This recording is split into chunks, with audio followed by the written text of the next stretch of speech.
fish on your Stockton Rodeo, ready to fix some soda machines.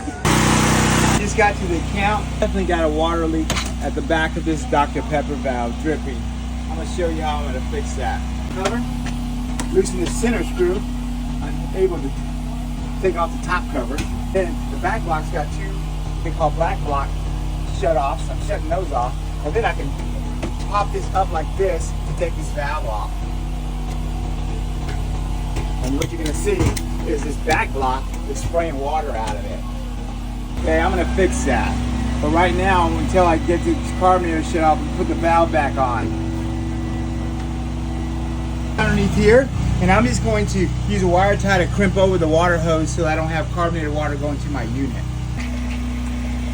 Okay, so now there's no water going to the valve. However, I still got syrup going to it.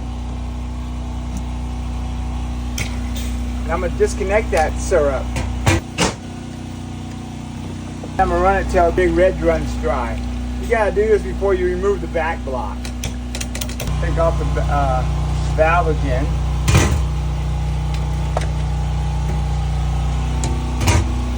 Okay, so now I'm gonna change that back block.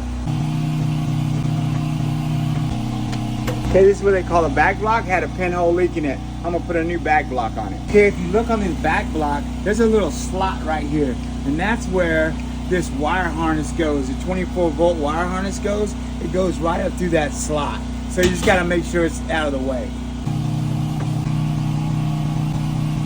Now I'm just gonna make sure I got carbonated water at my back block, and my new back block's not leaking.